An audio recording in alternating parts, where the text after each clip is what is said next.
यही सेम हुआ उर्फी के साथ। उर्फी को लोगों को सिर्फ रील्स पे देखना पसंद है और पैप्स को उसको कवर करना पसंद है क्योंकि वो व्यूज दिलाती है। But when she came on Amazon, follow कर लो यार में, उसने अपना एक रियलिटी शो बनाया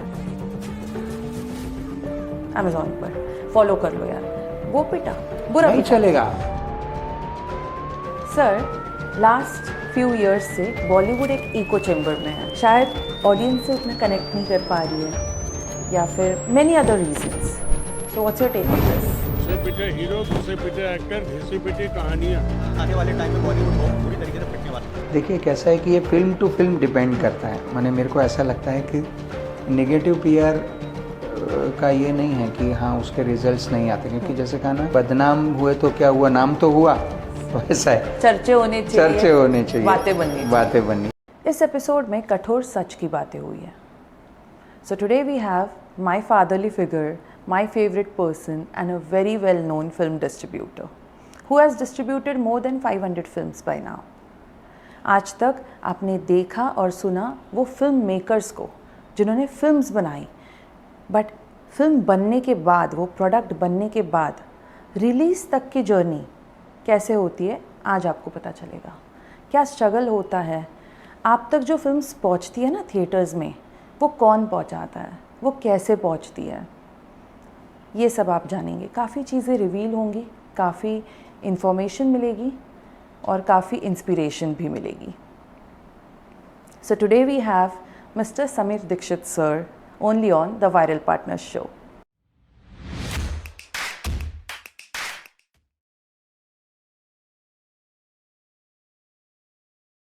welcome Sameer Dixit sir to viral partners show. We are so glad to have you here today. आप जैसे personality, I am so lucky to have you as my boss, as my fatherly figure and as a guide in my life. तो sir, आपको हमारी industry में most loyal and most honest film distributor करके जाना जाता है। Loyal and honest film distributor is so contradictory. कैसी थी जर्नी, कैसे शुरुआत हुई? Because as far as I know, I have studied your whole story. आप ट्रांसमिशन एग्जीक्यूटिव थे, आपका गवर्नमेंट जॉब था, आप ऑल इंडिया रेडियो में थे। एक गवर्नमेंट जॉब एक सर्टन एज के बाद क्विट करना and all of a sudden like total 360 degree drastic change, एक नया करियर स्टार्ट करना, कैसी जर्नी थी, कितने चैलेंजेस आए, कितना पेनफुल था और कैसी फीलिंग थी, प्लीज़ शेयर कीजिए। थैंक यू निकिता जी। पहले तो आपने शो पे मुझे बुलाया, तो पहले तो मैं आपका शुक्रिया अदा करना चाहूँगा। उसके बाद जर्नी क्या है, हर एक आदमी का एक स्ट्रगल होता है। वैसे मेरे हिस्से में भी कुछ स्ट्रगल था। तो 1989 में जब मैं छोटे शहर ग्वालियर से बॉम्बे आया, तो उस समय मैंने ऑल इंडिया रेडियो का एग्ज़ाम दे के मैं ट्रांसमिशन एग्जीक्यूटिव हुआ। तो वहाँ पे कुछ साल बहुत ग्लैमर था, बहुत कुछ करने को लगा। मैंने ऐश्वर्या रॉय का जो मिस वर्ल्ड था वो मैंने कवर किया था। तो उस टाइम एफएम शुरू होने वाला था, तो वो एक अच्छा समय था जब रेडियो में लोग रेडियो स्टार लिखते थे अपने कार्ड पे। रेडियो और टीवी दो ही थे, दूरदर्शन था।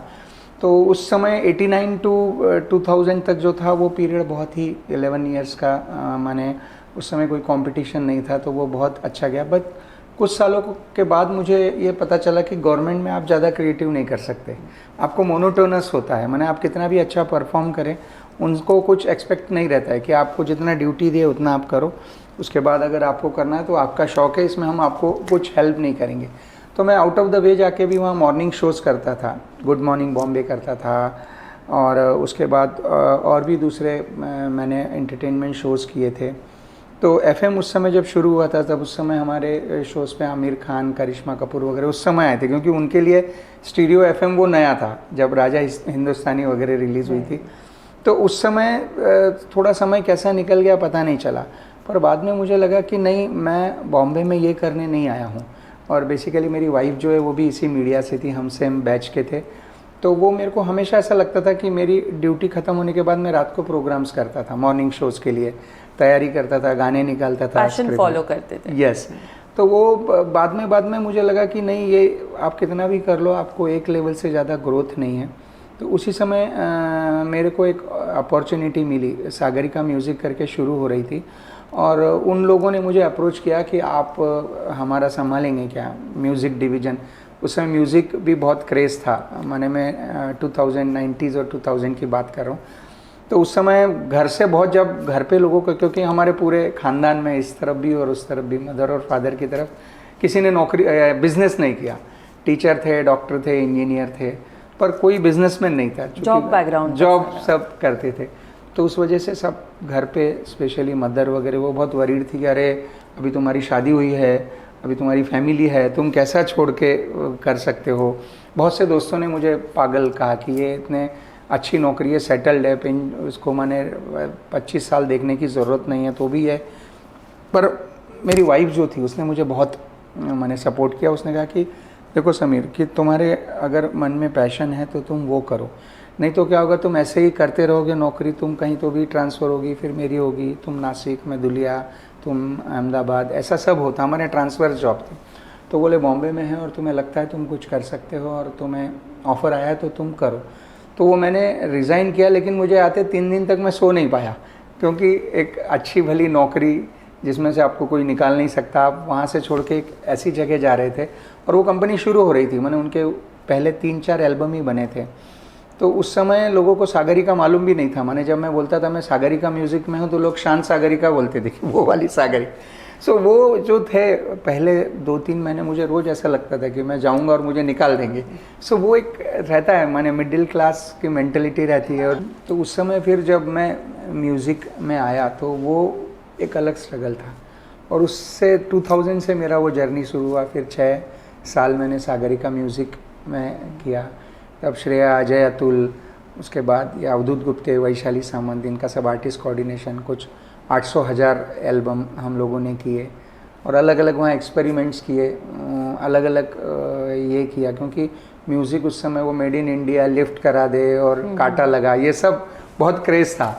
तो वही उसी दौरान मैंने कुछ वीडियोस का वगैरह मैं पूरा इंचार्ज था। फिर तो वो ऐसी एक जर्नी हुई, और ऐसा कोई प्रोफेशनल मेरा क्वालिफिकेशन नहीं था म्यूज़िक में। वैसे बैचलर ऑफ म्यूज़िक हूँ तबला में। वाओ। तो उससे थोड़ा क्या क्या किया है।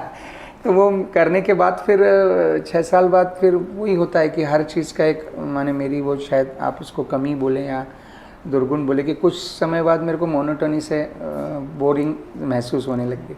तो उसके बाद फिर मैंने वो जब पायरेसी शुरू हुई तो म्यूज़िक का भी प्रॉब्लम आ गया। सब लोग वो सीडी और कैसेट के पायरेटेड वर्जन निकलने लगे, और फिर मुझे लगा कि नहीं, ये राइट टाइम है कि मैं बाहर निकलूं उससे।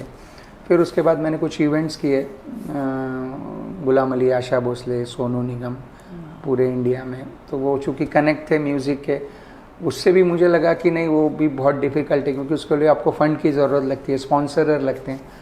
तो उसके बाद फिर जब मेरे को एक शो के दौरान थोड़ा लॉस हुआ, और फिर मैंने एक जगह नौकरी की, तो वहाँ मुझे फ़िल्म का इंचार्ज बनाया गया। I was the head of that film production company, Poona की एक थी, इन्फ्लक्स मीडिया। तो वहाँ पे मुझे मराठी फिल्म के डिस्ट्रीब्यूशन के सिलसिले में पता चला कि नहीं, यहाँ पे तो मराठी फिल्म का डिस्ट्रीब्यूशन बहुत ही, माने ये है, किसी को मालूम नहीं, वेग है, इट्स वैक्यूम है वहाँ पे। तो वहाँ 2 साल मैंने किया, और फिर मुझे लगा कि नहीं, अभी ये है कि अपन कर सकते हैं। और फिर वहाँ से वो एक अलग जर्नी शुरू हुई 2008 और 9 में, जब मैंने पूरी एक गाड़ी लेके पूरे महाराष्ट्र के 300-350 थिएटर विज़िट किए, उसका डाटा कलेक्ट किया, और उसको कंपाइल करके फिर मुझे लगा नहीं, अभी I can release the film. और यहाँ एक बात है कि फिल्म डिस्ट्रीब्यूशन जनरली है वो आपका बिज़नेस जो है ना, वो ट्रेडिशनल होता है मोस्टली, माने फादर हैं तो उनका लड़का होता है, या तो आपके थिएटर होने चाहिए, और कुछ खास लोग हैं जो इसको ये करते हैं, सिंधी मारवाड़ी लोग, क्योंकि उनका पैतृक धंधा होता है, उनका पैटर्नल ये सब चलता रहता है। तो उसमें मैं Marathi first time I was entering, तो वो एक अलग स्ट्रगल था। लोग बने बनाए सर्कल में दूसरे को घुसने नहीं देते। हाँ, जो हेरिडिटरी, करेक्ट, हेरिडिटरी अपन उसको बोलेंगे कि हेरिडिटरी जो बिजनेस है, तो उससे बाहर जाके कुछ मैं किया। और जब मैं बोलता था मैं फिल्म डिस्ट्रीब्यूटर हूँ, तो लोगों को पता नहीं चलता था ये क्या डिस्ट्रीब्यूशन है, तो उनको बताना पड़ता था कि डिस्ट्रीब्यूशन क्या है। तो ऐसा वो स्ट्रगल था, और वो फिर होते होते अभी हो गए 400-500 फिल्म्स हो गई हैं। वाओ।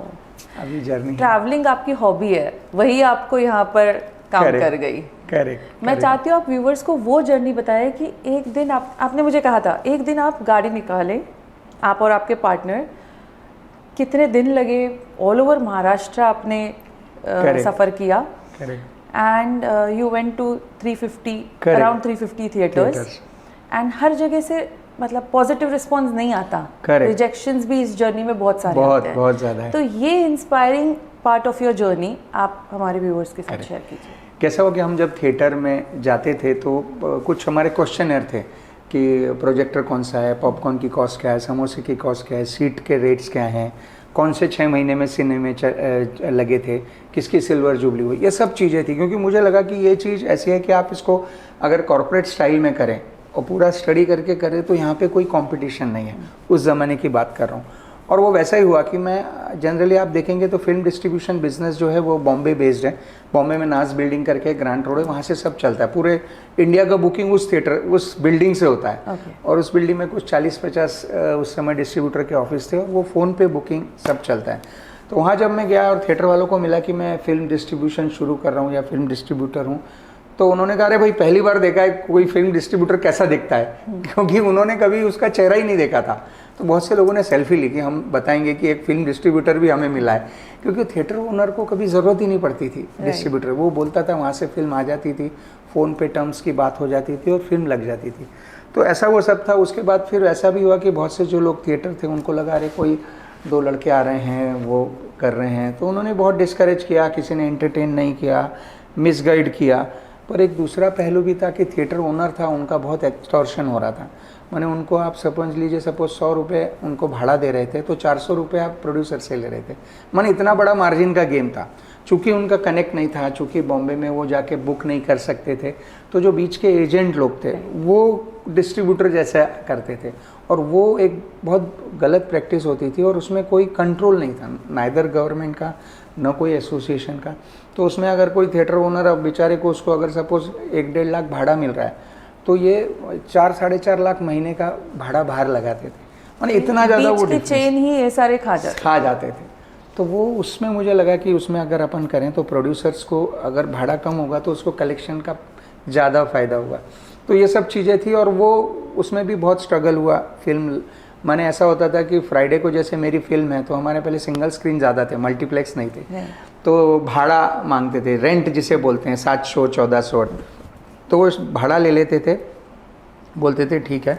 और फिर वेडनेसडे थर्सडे को बताते थे कि समीर वो शो नहीं मिलेगा, वो हिंदी फिल्म लगा रहे हैं। मैंने उनको डिस्करेज करना था। अभी क्या होता था कि मैंने प्रोड्यूसर से पैसे ले लिए थे, उसको थिएटर लीज दे दी थी और अभी वो मेरे पे चढ़ जाता था कि अरे समीर तुमने पैसे लिए, अभी थिएटर में बताऊं क्या, मैंने सब रिलेटिव्स को बोल दिया फिल्म लग रही है। तो ऐसे पहले 3-4 फिल्मों में बहुत अपमान, रिजेक्शंस, गाली गलौच, मारामारी माने यहाँ तक हो गया था, क्योंकि उन्होंने कहा अरे तुमने एक डेट दी, तुमने थिएटर रिलीज दी, पैसे दिए, अभी थिएटर नहीं लगा, दैट इज़ योर जिम्मेदारी। Producer is concerned about his film. और फिर ये लोग तो इन्होंने तय, अरे समीर अब क्या करें, हमारे पास दूसरी आ गई, हमने उसको दे दिया, माने अननेसेसरी। पर वो धीरे धीरे क्या होता है कि जब आप कंसिस्टेंटली लगे रहते हैं, और लकीली फिर उस समय मैं शिवसेना में भी एंट्री किया था, तो शिवसेना का थोड़ा सपोर्ट था, तो धीरे धीरे वो बिज़नेस समझ में आया। और कैसा रहता है, जैसे आपने सही कहा कि डिस्ट्रीब्यूटर और ये कुछ प्रोफेशन है जैसे ऑनेस्टी एंड डिस्ट्रीब्यूटर, तो आप अगर आपका इनहेरेंट है और आप वो नेचुरल है तो वो आपका एक क्वालिटी हो जाता है। तो वो मेरे को बहुत ये हुआ, क्योंकि आप कभी झूठ बोलने की ज़रूरत नहीं पड़ती, सोचने की ज़रूरत नहीं पड़ती, और जो भाड़ा आता था वो मैं बांट देता था। सो थिएटर्स जो ओनर थे दे वर वेरी हैप्पी कि we are getting the rent, जो कि बाकी लोग नहीं देते थे।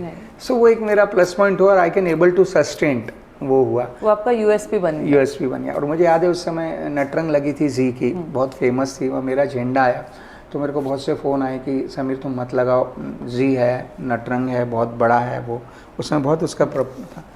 पर मैंने कहा नहीं, मेरे को मालूम है कि झंडा, मालूम होगा शायद, बाला साहेब जी का बायोपिक था, उसमें वो दम है और वो खड़ा रहेगा। तो यहाँ तक हुआ कि मेरे पोस्टर फाड़े गए, मेरे बैनर निकाले गए, पर एंड ऑफ द डे क्या है, कोई कंटेंट अच्छा है और अगर पब्लिक सपोर्ट करती है तो उसके आगे कोई नहीं टिकता। तो वो हाउसफुल हुआ, फिर ऑडियंस। तो वो एक होता है कि अभी जैसे सैयारा चल रही है, आपको मालूम है कि उसके आगे कोई भी फिल्म आए तो नहीं टिकती। Right. फिर वो यशराज की हो या धर्मा की हो या कोई भी हो, मैंने ये तो यशराज की है पर बाकी भी। तो कहने का मतलब डिस्ट्रीब्यूशन में ऑडियंस इज़ द किंग, और अगर ऑडियंस को पसंद आ गया तो वो सिर पे ले लेती है, फिर the story is totally different. Right. तो ऐसा सब था। उसके बहुत मैंने किस्से हैं कि डिस्ट्रीब्यूशन में एस्टेब्लिश होना, और राइट। अभी थोड़ा बहुत नाम है। और सर अगर किसी मतलब यंगस्टर को अगर फिल्म डिस्ट्रीब्यूशन स्टार्ट करना है, तो जैसे medical students medical field choose करते हैं, इंजीनियरिंग के लोग इंजीनियरिंग चूज़ करते हैं, तो वैसे फिल्म डिस्ट्रीब्यूटर्स के लिए कोई डिग्री है या फिर कैसे स्टार्ट करना चाहिए, आप उन्हें कैसे गाइड करेंगे? अनफॉर्चुनेटली कैसा है निकिता जी कि हमारे यहाँ बहुत से एक्टिंग स्कूल हैं, बहुत से उसमें सिनेमेटोग्राफी सिखाते हैं, एक्टिंग सिखाते हैं, डायरेक्शन सब सिखाते हैं, पर डिस्ट्रीब्यूशन प्रोडक्शन भी सिखाते हैं, सब चीज़ें, एनिमेशन, वीएफएक्स, गेमिंग सब है।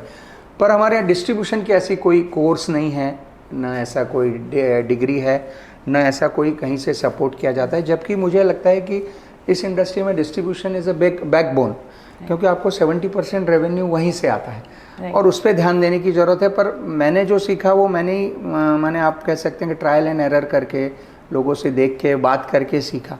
और अभी तक ये हाल है कि लोगों को फिल्म बनानी आती है पर उसके बाद क्या है वो मालूम नहीं। तो मेरे को जब ये पता चला कि ये थोड़ा है, इसमें गैप है, तो मैंने फिर सबको फ़ोन किया। मैंने विस्लिंग वुड में और जो कॉलेज हैं जेवियर मगे जहाँ पे फिल्म मेकिंग के कोर्स हैं, और मैंने उनसे कहा कि आप डिस्ट्रीब्यूशन पे लेक्चर रखिए। तो अभी मैं बहुत जगह लेक्चर फ्री ऑफ कॉस्ट देने जाता हूँ और यही बताता हूँ लड़कों को कि डिस्ट्रीब्यूशन क्या है, कोई रॉकेट साइंस नहीं है। पर फिल्म बनने के बाद बहुत प्रोसेस होती है, उसका सेंसर निकालना, उसके बाद उसको थिएटर में लगाना, उसका स्क्रीनिंग चार्जेस भरना, उसका फिर उसके बाद उसका पेपर में ऐड देना, उसका प्रमोशन मार्केटिंग करना, बैनर लगवाना, ऐसी बहुत सी छोटी छोटी चीज़ें हैं जो कि लोगों को नहीं मालूम। और फिर प्रोड्यूसर वहाँ जाके उसको जो मिसगाइड होता है, फिर वो एक बार मिसगाइड होता है तो फिर उसका पूरा रिलीज़ का प्लान गड़बड़ हो जाता है। जबकि मेरे ख्याल से होना यही चाहिए कि जब आप फिल्म अनाउंस करते हैं उस समय आपको मालूम होना चाहिए मेरी रिलीज़ डेट क्या है। इतना अगर आपका प्लानिंग है तो आप सक्सेसफुल फिल्म बना रहे हैं, या एटलीस्ट आप ये कम कर रहे हैं, अपने रिस्क कम कर रहे हैं, अपने लॉसेस कम कर रहे हैं। पर अनफॉर्चुनेटली हमारे यहाँ कैसा होता है कि जब फिल्म बनती है, जब कोई डायरेक्टर या अप्रोच करता है तो वो उसको बहुत रोज़ी पिक्चर दिखाता है, ऐसा होगा वैसा होगा, फिर फिल्म बिक जाएगी, फिर इतने पैसे आएंगे, सैराट को इतने आए, थ्री इडियट्स को इतने आए, ऐसा सब वो उसके ऊपर फिगर आते हैं क्योंकि वो पेपर में पढ़ता है, वो मीडिया में सुनता है कि 100 करोड़ हो गए, 150 करोड़ हो गए, तो वो उसको सब मिसगाइड होता है। और फिर वो बनने के बाद उसको पता चलता है कि नहीं, अभी रिलीज़ के लिए मेरे को पैसे डालने हैं, और फिर उसके वहाँ से जो उसका स्ट्रगल शुरू होता है, फिर वो उससे उबर नहीं पाता है। इसीलिए कई फिल्में रिलीज़ नहीं होती। मैंने अभी भी ये है कि कम से कम 60% फिल्में प्रॉपर रिलीज़ नहीं हो पाती। मैंने 100 फिल्में बनती हैं तो 40-45 होती हैं, फिर उनमें से कुछ टेक्निकल होती हैं जो आजकल सब्सिडी के लिए ज़रूरी है, कुछ थोड़े इधर लगती है और बाकी वो फिर रह जाती है। क्योंकि प्रॉब्लम क्या होता है कि डिस्ट्रीब्यूशन के लिए बजट लगता है, मार्केटिंग प्रमोशन के लिए बजट लगता है। इसके लिए मैं हमेशा बोलता हूँ कि जब तक आप उसके लिए वो बजट नहीं रखेंगे फिल्म होगी नहीं। और जितनी बड़ी फिल्म होती है उतना ज़्यादा बजट लगता है। आप देखो सलमान शाहरुख की फिल्म है भी, सिकंदर आई थी, तो वो बैनर, पोस्टर, सब इवेंट्स की पूरी स्पेस खा जाती है क्योंकि वो उनको करना पड़ता है। जितनी बड़ी फिल्म ऑडियंस को बताना पड़ता है कि आ रही है, तो छोटे फिल्म में तो कितना ज़रूरत है, पर लोग सीरियसली नहीं लेते हैं, बोलते हैं पैसे ख़त्म हो गए, इतने पैसे हैं, आप इतने थिएटर लगे। तो ये एक प्रकार विशेष सर्कल है जिसमें फंस जाता है। और मार्केटिंग इतना ज़रूरी है, जैसे आपको मालूम है कल्याण ज्वेलर्स का सोना और दूसरे का सोना सेम है, पर अमिताभ बच्चन बोलता है कल्याण ज्वेलर का सोना लो। माने that is the importance of marketing, packaging, कि आपकी फिल्म भले ही सोना है पर आपको वो उसका पैकेजिंग नहीं करेंगे तब तक लोग उसको नहीं देखने जाएंगे। और लोग तो बहुत अभी सोशल मीडिया की वजह से बहुत ये हो गए हैं, उनको समझ में आता है कि आप उनको रॉन्ग स्टार्स दिखा रहे हैं या ये सब कर रहे हैं, तो वो they understand, they can smell the film. Manipulation बहुत होता है रिव्यूज़ में, रिव्यूज़ बाय किए जाते हैं। सो ये सब चीज़ों की वजह से मुझे लगता है कि डिस्ट्रीब्यूशन के लिए लोगों को ज़रूरत है। रही बात सिखाने की, तो मैंने कुछ 1-2 कॉलेजेस में मैंने बात की थी कोर्स शुरू करने की, पर वो वर्कआउट नहीं हुआ। और फिर मैं भी थोड़ा बिजी था क्योंकि मैं भी ज़्यादा समय नहीं दे पाता। पर अभी भी मेरे से लोग मिलने आते हैं, मैं उनको सिखाता हूँ। प्रोड्यूसर आता है तो मैं उसको बताता हूँ कि क्या क्या है, क्या नहीं करना चाहिए, क्या करना चाहिए डिस्ट्रीब्यूशन में, तो वो चीज़ें बताता हूँ। और ओवर द टाइम सब टेक्नोलॉजी भी बदली है, अभी सब मल्टीप्लेक्स आ गए हैं, सब डिजिटली फिल्म हो गई, पहले प्रिंट रहते थे वो वाले। तो वो जो चेंजेस हैं उसमें बहुत से जो टेक्नीशियन हैं वो भी चेंज हुए हैं। मैंने पहले कैमरा बड़े रहते थे, अभी छोटे छोटे कैमरों में फिल्म बनता है। तो आईफोन पे फिल्म बनती है। तो इसके लिए कि डिस्ट्रीब्यूशन में मुझे लगता है कि अभी भी अगर कोई करना चाहे, और मैं भी ओपन रहता हूँ, मैंने अगर कोई मेरे को अप्रोच करते हैं, बहुत से फ़ोन आते हैं कि डिस्ट्रीब्यूशन, तो मैं नए लड़कों को यही बोलता हूँ कि ये सिखाने जैसी चीज़ नहीं, सीखने जैसी चीज़ है। आप मेरे साथ एक बार देखो कैसा है, तो बाकी तो कोई ये नहीं, हो जाता है करते। आपकी स्टोरी सुनकर कुछ लाइंस याद आई, किसी बड़े इंसान ने लिखी हुई है, कितना भटका होगा वो शख्स जो दूसरों को राह दिखाता है। जो आपने इतने सालों से, आप जितने भटके, जितने रिजेक्शंस फेस किए, जितने चैलेंजेस फेस किए, आज वो नॉलेज आप एकदम क्रीम लेयर उसका बनाकर कहते हैं ना कि रेडीमेड नॉलेज आप लोगों को दे रहे हो। आप अगर इस लीग से बाहर कुछ करना चाहते हैं तो ये सब तो आपको फेस करना ही है। और मैंने वो चुना था, तो आई एम हैप्पी कि मैं कर पाया। बहुत से लोग नहीं हो पाता, जो करना चाहते हैं वो नहीं कर पाते। So there is a difference between what you want to do and what you have to do to run the kitchen, to run the house, but want to do is that's a purpose of your life, right? Correct. अब ये हुई आपके film distributor की journey. आप वहाँ भी नहीं रुके, आपने शिवसेना, जैसे आपने कहा, पहले थे, देन कुछ सालों पहले आपने बीजेपी ज्वाइन किया, and you are now Maharashtra president BJP Chitrapat Kamgar Aghadi. Again so glad to be your junior sir. आप वाइस प्रेसिडेंट है महाराष्ट्र की, तो सवाल ही नहीं आपको। सो ये जर्नी कैसी हुई, मतलब क्योंकि सच में आज दुनिया में, इंडिया में लोगों को अच्छे पॉलिटिशियंस की ज़रूरत है। तो आप जैसे एक honest and loyal film distributor है, मैं आपको जानती हूँ, आप उतने ही ऑनेस्ट एंड लॉयल पॉलिटिशियन है। Again a contradictory statement, honest and loyal politician. तो ये डिसीजन कैसे लिया? देखिए क्या है कि पहले तो मैंने अपने आप को पॉलिटिशियन नहीं मानता। मेरा इस बारे में विचार ऐसा है कि हम सब लोग पॉलिटिक्स और इन लोगों को एक्यूज़ करते रहते हैं, गालियाँ देते रहते हैं, पर हम कभी खुद नहीं जाते हैं। क्योंकि if you want to make the change then you have to be into the main stream, you be a part of the change. तो वो मेरे को हमेशा लगता था कि हम बोलते हैं कि ये होना चाहिए, वो होना चाहिए, सरकार ये नहीं कर रही, सिस्टम ऐसा है, तो वो करने के लिए आपको जिम्मेदारी लेना चाहिए। माने उसके लिए बहुत तकलीफ़ होती है कि आपका एक बिज़नेस चल रहा है, वो छोड़ के आप अगर कुछ करना चाहते हैं।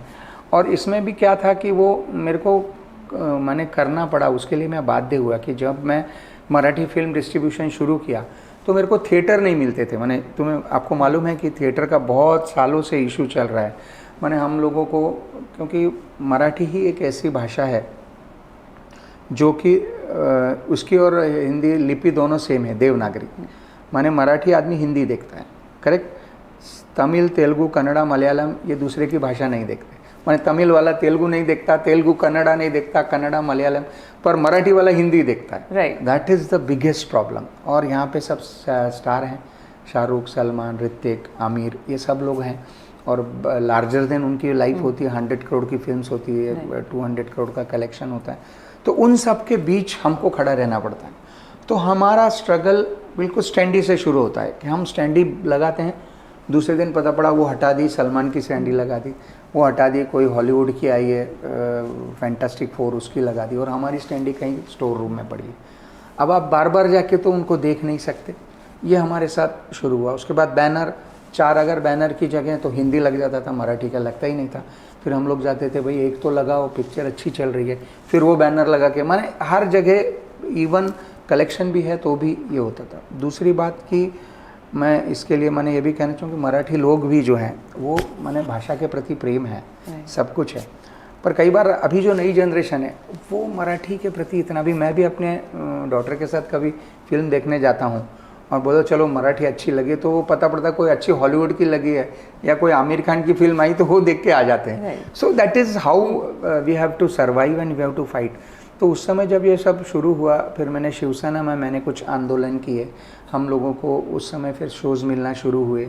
उसके बाद हम लोगों ने कुछ टिकट रेट कम किए हैं और हम बॉलीवुड के सामने खड़े हो पाए, क्योंकि वो सबसे बड़ा प्रॉब्लम था। मैंने इसके प्लस और माइनस पॉइंट दोनों हैं कि बॉलीवुड में होने की वजह से हमें टेक्नीशियन सब अच्छे मिलते हैं। मैंने डीओपी से लेके सब लोग बॉलीवुड वाले हैं, बराबर। एक्टर भी अपने इतने अच्छे हैं, सब थिएटर के एक्टर हैं और बहुत चीप मिलते हैं। मैंने मामा अशोक सराफ जी हैं, या और भी बहुत है, विक्रम गोखले, बहुत से लोग हैं जो हिंदी में बहुत बड़ा नाम है और मराठी में अपने को बहुत अच्छे रेट्स में they are ready to work.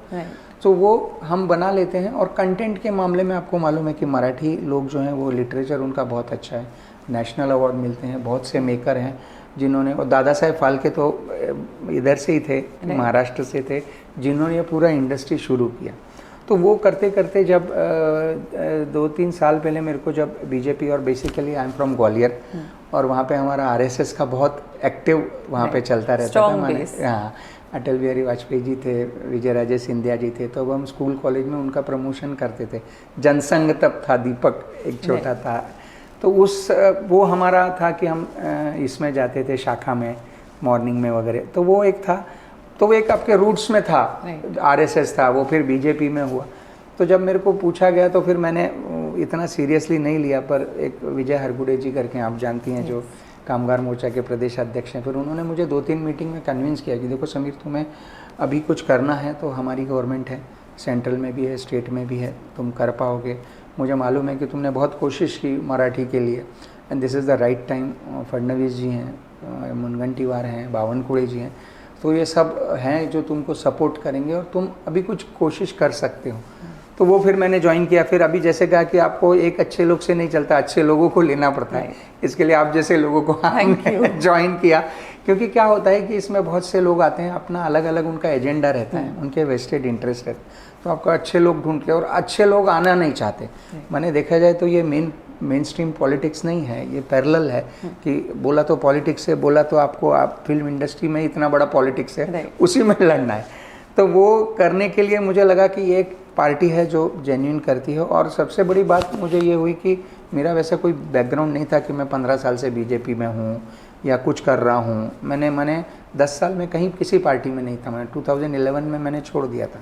10-15 साल में मेरा कोई था नहीं, पर उन्होंने देखा कि कोई एक बंदा है जो एक जेन्युइनली मराठी के लिए कर रहा है, ऑनेस्टली कर रहा है, तो उन्होंने मुझे ढूंढ निकाला। That is a beauty of BJP. मैं बीजेपी में उसके लिए नहीं बोलूँगा, but they know how to get the good people on the top, और वो चुन के वो लेके आते हैं, देन एवरीथिंग चेंजेस। आप भी देखेंगे कि बहुत से ऐसे मिनिस्टर है, दे आर नॉट पॉलिटिकल।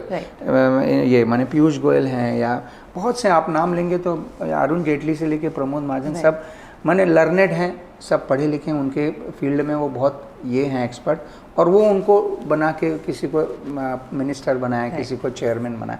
तो अपने आप अच्छे लोग आएंगे तो वो अच्छे लोगों से जुड़ के चीज़ें बदलती हैं। एजुकेटेड, हाईली एजुकेटेड लोगों को सिस्टम में रहने की बहुत ज़रूरत है। करेक्ट। तो वो उससे मैं इन्फ्लुएंस था। फिर 2 साल में बहुत अच्छा सपोर्ट मिला। फिर आपके साथ मैंने बहुत से आपको मालूम है अनिल मिश्रा का वो जो था, दादा साहेब फाल्के, पूरा आपने ही उसको लीड किया, और हमने बहुत विदाउट योर गाइडेंस एंड आपका हाथ पर, सर पर हाथ रहे बगैर ये पॉसिबल नहीं था। क्योंकि तुम में जो झील, मैं यही बोलता हूँ कि नए जनरेशन में और आप जैसे लोगों में जो आप सोशली मीडिया और इससे बहुत अच्छा उसका फ़ायदा उठाना चाहते हैं, मैंने, मुझे यही आश्चर्य लगा कि आपने वो सब, मेरे को तो न्यूज़ मालूम थी कि ऐसा होता है, हो रहा था, पर उसके जो अंडर करेंट्स थे और उसमें कैसा फ्रॉड चल रहा था, उसके लिए जो मेहनत थी वो पूरी आपने की, और उसकी वजह से आज ये इतना हुआ, उस पर FIR हुई पूरे इंडिया में। It was a collective work, our team work. वो आप, मैं, विवेक जगताप जी, हरगुड़े सर, उसके बाद फिर दिलीप दोसांझ का भी किया अपन ने, जो दिलजीत दोसांझ, उसको भी, दलजीत दोसांझ, सॉरी, तो वो भी अपन ने किया, और वो भी उसका अच्छा। तो ऐसी बहुत सी चीज़ें थी जिसमें हमने लिया। उसके बाद फिर अपन ने सोशल वर्क में भी किया, लोक कलाकारों के लिए किया, थिएटर ओनर्स के लिए किया, तंबू के बहुत से कुछ ब्लड कैंप्स और आई कैंप्स, ऐसी छोटी छोटी चीज़ें भी की। तो वो जर्नी होती है और वो होती गई। और वो क्या रहता है, हर आदमी का, मेरे को लगता है कि सोशल एक ये होना चाहिए, माने कि उसको ये नहीं कि मैं, मेरी फैमिली, मैं कमाऊँ, आई एम हैप्पी। उसको जिस समाज से वो आया, ड्यूटी होनी चाहिए उसका, एक ये होना चाहिए कि ये इतना मेरे को देना है समाज को, और वो आपको उसके लिए समय निकालना पड़ता है, उसके लिए तकलीफ़ें होती हैं, उसके लिए आपको जेब से पैसा खर्चा करना पड़ता है। पर हाँ ये है, और आई एम हैप्पी कि आप जैसे लोग साथ में जुड़े और Same आज here, sir. अच्छा हम लोग चला पाए उसके लिए। सो सर, आपने काफ़ी बड़े बड़े ए लिस्टर सेलिब्रिटीज़ के साथ काम किया है। आपने उनका मैनेजमेंट हैंडल किया है, उनका मार्केटिंग हैंडल किया है, पीआर हैंडल किया है, एंड आप सबको पर्सनली बहुत अच्छे से जानते हो। तो जब आप ये सारा कर रहे थे, पीआर हैंडल कर रहे थे एंड मैनेज कर रहे थे सेलिब्रिटीज़ को, तो कुछ ऐसे किस्से कुछ सेलिब्रिटीज़ के जो मेमोरेबल रहे हो? बहुत है, मैंने इसमें अगर एक बोलूँगा तो एक गुलाम अली जी जो हैं, उनके मैंने ऑल इंडिया में कुछ शोज़ किए थे, और मुझे याद है कि वो मेरा पहला बड़ा शो था, नागपुर में मैं कर रहा था, और मेरा एक बड़ा टेलीकॉम पार्टनर था वोडाफोन उस समय, और सब तैयारी हो गई थी, और उसी समय एक जगजीत सिंह का शो सेम डे डिक्लेयर हुआ, और उस समय मेरे को बताया गया कि मेरा पार्टनर का मेल आया वोडाफोन का, we are not with you and we are not the main sponsor because of one political person is doing Jagjit Singh, so we are going with them। तो मेरे लिए बहुत बड़ा शौक था, मैंने कहा अरे बाप रे 4 दिन रह गए हैं, and I don't have sponsor और I don't have money, on that basis I have plan everything, क्योंकि उनका शो मैंने बड़ा होता है, 20-25 हज़ार क्राउड रहता है, और बहुत खर्चा भी रहता है, उनकी फीस रहती है। और उस समय मुझे लगा अरे बाप रे एवरीथिंग इज़ डाउन, माने आपकी पूरी ज़मीन पैर से निकल गई, ऐसा फील हुआ, एंड मेरे को बहुत टेंशन है। मैंने कहा अभी मैं 4 दिन में कैसे करूँगा, तो भी मैंने सोचा कि नहीं, अभी तो आपके पास कोई ऑप्शन नहीं है, आपने डेट चेंज नहीं करते, क्योंकि मेरे होर्डिंग लग गए थे, सब लग गए थे। उस समय मेरे को लगा कि अब ये शो नहीं होगा, माने तो भी मैंने पास कि नहीं, फिर मैं, मेरे पास छोटी गाड़ी थी, मैंने हायर की थी, तो मैं रोड से निकला, और जो भी कोई बड़ा बिल्डर, कोई दुकान मिलती थी उसके पास जाता था और बोलता था मेरे पास गुलाम अली है, 4 दिन बाद शो है, I am looking for sponsor. और उस समय लोग मेरे को ऐसा देखते, हाँ मैंने वॉक इन, माने जो गाड़ी में चलता था ड्राइवर बोलता अभी लेफ्ट लो, अभी इस दुकान में जाएंगे अपन, पैसे मांगे इस दुकान, और लोग बोलते थे अरे तुम 4 दिन में। मैंने कहा हाँ मेरा स्पॉन्सर, क्योंकि मेरे को दूसरा था ही नहीं, actually I am bagging for the sponsorship. और लोगों के बहुत डिफरेंट कमेंट थे कि अरे वो इतने तुमने बैनर लगा दिए, इतना प्रमोशन है, इतने टिकट बिक रहे हैं, वो तुम्हारे पास स्पॉन्सर ही देंगे। तो मैंने कहा हाँ दैट इज़ द थिंग। और मेरे को लगा कि आपको झूठ लगा, 3 दिन में मैंने कम से कम 40-50 दरवाजे खटखटाए होंगे, माने उसमें हल्दीराम थे, सब बड़े बड़े लोग थे, हाँ। और सब लोग यही बोले कि 4 दिन पहले हम कैसे आएंगे, बराबर है ना, उनका भी सही है। और लकीली एक बिल्डर था, मुझे याद है वो 7 स्टार बिल्डर था, और उसको लगा कि ये दिस इज़ द टाइम, वो बोला ठीक है। और वो मेन स्पॉन्सरशिप थी 8 लाख की, 8 लाख 6 लाख, वो मेरे पास 2 लाख रुपये कैश है, मैं 2 लाख दूंगा, मेरे को मेन स्पॉन्सर बनाओ। तो मैंने कहा ठीक है। मैंने कहा सर, बोले ये कैश टाइटल स्पॉन्सर। तो मैंने कहा ठीक है। उसने 2 लाख निकाले, पर बोले मेरी एक शर्त है, मेरी पूरी फैमिली उसके साथ खाना खाएगी, मेरी पूरी फैमिली उसके साथ फ़ोटो खींचेगी, वो सब। अभी मेरे पास तो कुछ चारा ही नहीं था। और मैंने कहा ठीक है भाई, अभी क्या बोलें। फिर मैंने वो लिया, मैंने कहा चलो एटलीस्ट खाली विदाउट स्पॉन्सर शो करना भी आपका इवेंट कंपनी का नाम खराब होता है ना, क्योंकि गुलाम अली के साथ कोई स्पॉन्सर ही नहीं है। सो दैट इज़ छोटे मोटे थे, लोकमत थे, उसके बाद जेट एयरवेज थे, प्राइड होटल थे, छोटे मोटे थे जो वो थे। पर बड़ा एक स्पॉन्सर चाहिए था, 2-2.5 लाख, तो 2.5 lakh I took that money and I have arranged. और फिर गुलाम अली जी बोले कि समीर अभी मैं कैसे खाना खाऊंगा, मेरा ये नहीं है। अच्छा, पहले बात ये तय हुई थी कि वो बॉम्बे में उनका शो था, तो कराची बॉम्बे उनका टिकट था, और मेरे को नागपुर बॉम्बे नागपुर की बात हुई। तो उन्होंने कहा समीर अभी वो बॉम्बे का शो कैंसिल हो गया, अभी मेरे को कराची का टिकट करके दो। अभी मेरी तो पूरी वाट लग गई, मेरे पैसे ही नहीं है।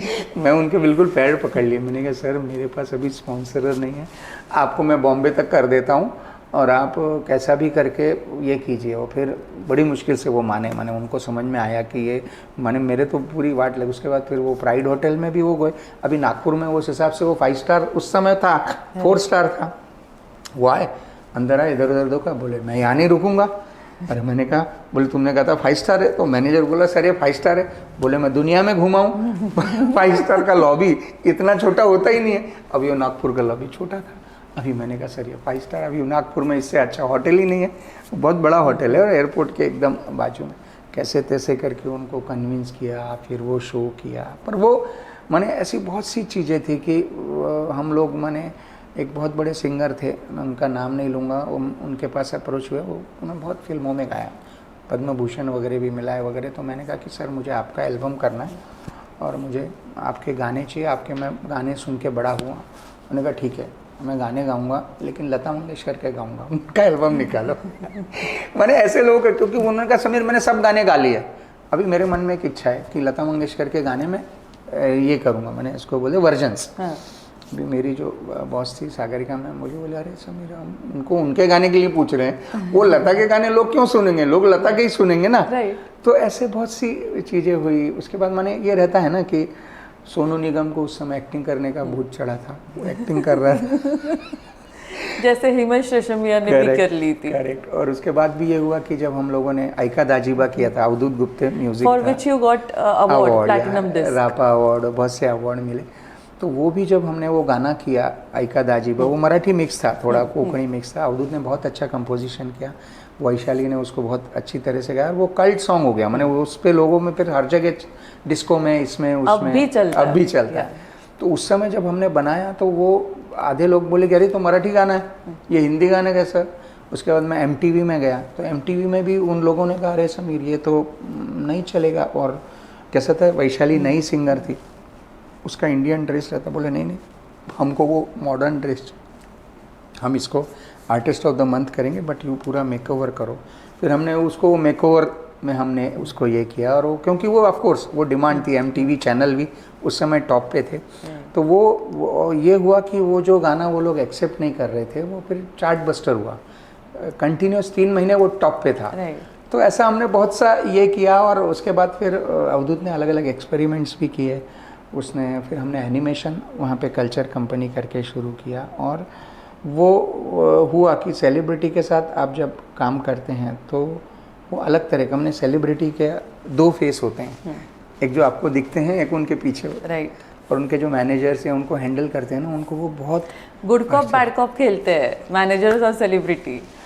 और होता ये है कि अपने को लगता है ये कितना अच्छा आदमी है, और अपने को लगता है कि वो आदमी पैसे के लिए या बहुत सी चीज़ों के लिए, मैंने किसी का नाम नहीं लूँगा, सब ऐसे नहीं होते, बट सेलिब्रिटी बहुत से ऐसे होते हैं जो सामने they want to become very good but पीछे। तो ऐसी बहुत सी स्टोरी है जो आपको करनी पड़ती है, और फिर आपको पता चलता है कि ये इसमें एक चेहरा छुपा हुआ है, पर है, उसमें भी आ गए। और वो अभी अच्छे सबसे रिलेशन है, तो है, चलता है, कोई प्रॉब्लम नहीं। Nice sir, last few years से बॉलीवुड एक इको चेम्बर में है कि शायद ऑडियंस से उतना कनेक्ट नहीं कर पा रही है, या फिर मेनी अदर रीजंस।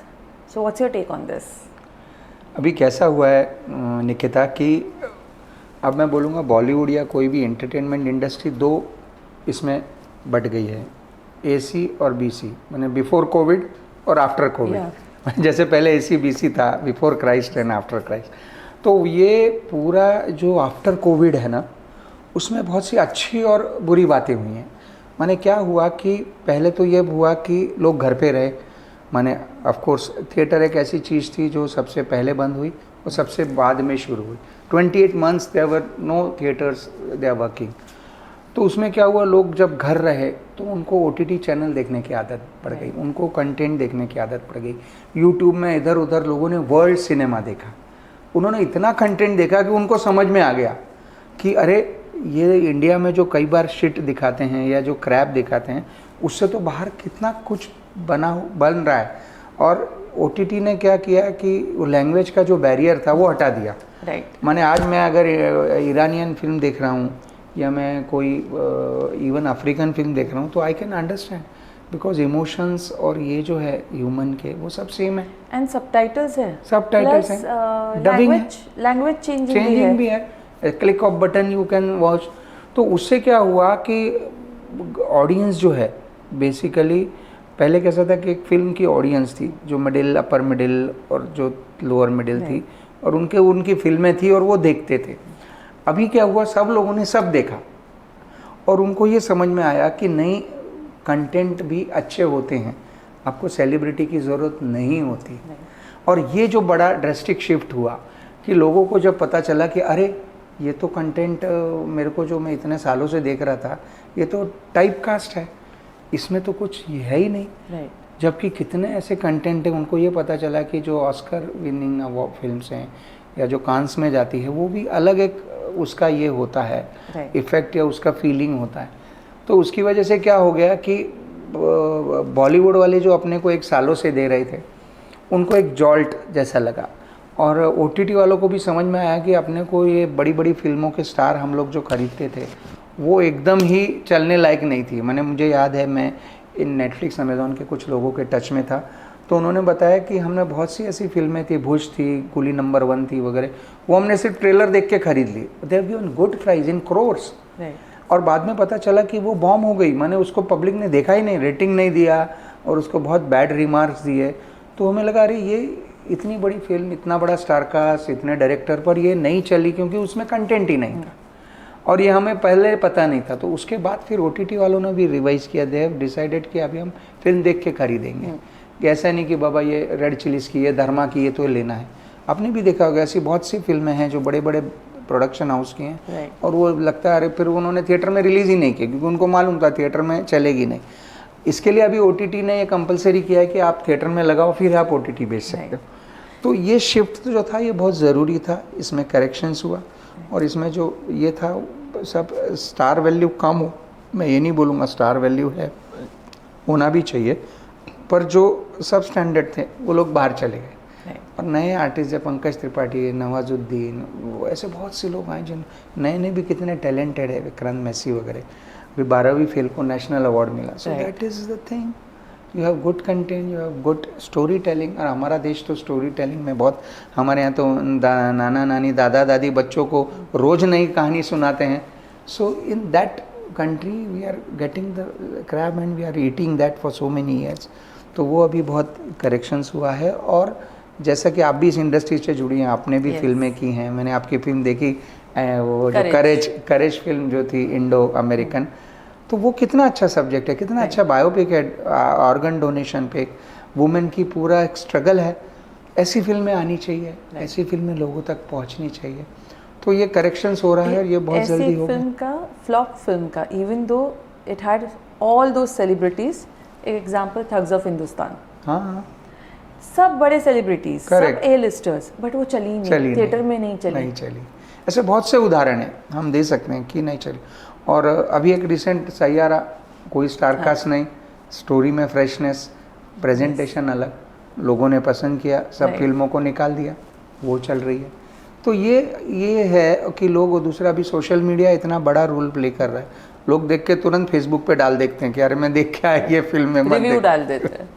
सो ये अच्छा भी है बुरा भी है, पर ये होना ही था। कि तो इससे क्या हुआ, जो मेकर्स हैं या जो इस इंडस्ट्री से, उनको पता चला कि हम ग्रांटेड नहीं ले सकते।